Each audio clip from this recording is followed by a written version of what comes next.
ញោមចង់ប្រាប់ថាមូលហេតុដែលធ្វើឲ្យបងប្អូនទាំងអស់គ្នាអត់សប្បាយចិត្តឬក៏ពិបាកចិត្តឬក៏ feeling burn out ដោយសារតែអត់មានអ្នកទស្សនាវីដេអូរបស់យើងណាគឺមូលហេតុតែមួយឯងសួស្ដីនិងជម្រាបសួរបងប្អូនទាំងអស់គ្នាខ្ញុំស៊ីថាបើសិនជាបងប្អូនដែលស្គាល់ខ្ញុំទេខ្ញុំជាអ្នកបង្កើតមាតិកាផ្នែកខាងសុខភាពហើយបច្ចុប្បន្នក៏ជា MC ម្នាក់ផងដែរហើយនៅក្នុងថ្ងៃនេះខ្ញុំចង់ចែករំលែកអំពី experience ក៏ដូចជាបទពិសោធន៍របស់ខ្ញុំក្នុងវិស័យជា content creator ឬក៏អ្នកបង្កើតមាតិកាដោយសារមួយរយៈចុងក្រោយនេះគឺខ្ញុំឃើញនៅក្នុង TikTok ហ្នឹងគឺឃើញមានគេនិយាយច្រើនមែនតើរឿង content creator burn out ចង់បោះបង់ stress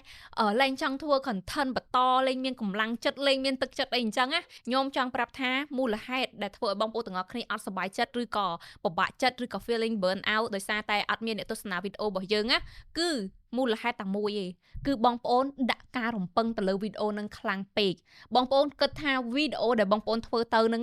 នឹងមានអ្នកទស្សនានៅពេលដែលបងប្អូនដាក់ការរំពឹងកាន់តែខ្លាំងការខកចិត្តកាន់តែខ្លាំងខកចិត្តបែបម៉េចដោយសារតែវីដេអូហ្នឹងมันប្រកាសថាមានអ្នកមើលទេអញ្ចឹងបើចង់ឲ្យការខកចិត្តរបស់យើងកាន់តែខ្លាំងទេកុំរំពឹងទៅលើវីដេអូមួយហ្នឹងខ្លាំងពេកហើយសម្រាប់ខ្ញុំនៅពេលដែលវីដេអូរបស់ខ្ញុំធ្លាក់អត់សូវមានអ្នកទស្សនាច្រើនដូចគេឬក៏អីអញ្ចឹងតែខ្ញុំគិតបែបណាចំពោះវីដេអូមួយហ្នឹងតែខ្ញុំត្រូវអង្គុយពិបាកចិត្តខ្ញុំត្រូវអង្គុយ stress មែនអត់ទេ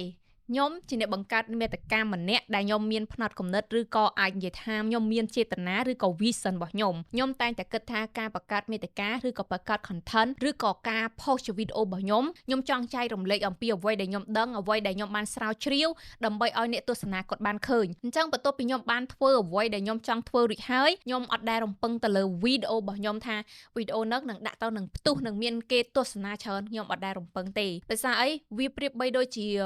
រឿងមួយដែលយើងអាចមើលឃើញអញ្ចឹងដូចខ្ញុំថាអញ្ចឹងបើសិនជារំពឹងបើយើងមិនបានដូចចិត្តយើងខកចិត្តបើសម្រាប់ខ្ញុំគឺខ្ញុំគិតថាបើសិនជាជ្រើសរើស content ដែលល្អយើងនិយាយទៅបានល្អយើងចែករំលែកទៅបានល្អហើយទោះបីជាមានអ្នកទស្សនា10នាក់ក៏ខ្ញុំអស់ចិត្តដែរអញ្ចឹងបើសិនជាវីដេអូរបស់យើងធ្វើទៅអត់សូវមានអ្នកទស្សនាសូមកលេចទៅមើល content វិញឬក៏បើសិនជាលងពេលដែលយើងកំពុងតែធ្លាក់ view ហើយយើងអត់សប្បាយចិត្តហ្នឹងយើងកុំទុកឲ្យខ្លួនឯងសប្បាយចិត្តយូរពេកគួរតែយកអាពេលហ្នឹងទៅអង្គុយសិក្សាមើលទៅលើ content វិញថាតើ content យើងកន្លងមកហ្នឹងវាបែបម៉េចបានជាមានអ្នកទស្សនាហើយអាបែបម៉េចបានអត់មានអ្នកទស្សនាខ្ញុំចូលចិត្ត compare គ្នាអញ្ចឹងឲ្យតែវីដេអូខ្ញុំអាណាមួយដែលផ្ទុះមានអ្នកទស្សនាច្រើនគឺខ្ញុំចូលចិត្តយកវាមក compare គ្នាជាមួយនឹងវីដេអូដែលអត់សូវផ្ទុះហើយខ្ញុំរកឃើញថាវីដេអូដែលអ្នក share ច្រើនគឺជាវីដេអូមួយដែលមានប្រយោជន៍សម្រាប់អ្នកមើលអញ្ចឹងគេមើលហើយគេចង់ like គេមើលហើយគេចង់ comment គេមើលហើយគឺគេចង់ share អញ្ចឹងការធ្វើវីដេអូអ្វីដែលសំខាន់គឺខ្ញុំនៅតែឲ្យតម្លៃដដែលទៅលើ content ហើយកុំឈប់ធ្វើត្រូវចាំថាអញ្ចឹងអ្វីដែលយើងធ្វើអ្វីដែលយើងបង្ហាញថ្ងៃនេះវាប្រៀបបីដូចជាឯកសារមួយដែលចង់ក្រងអំពីព័ត៌មានអំពីយើងអញ្ចឹង10ទៅ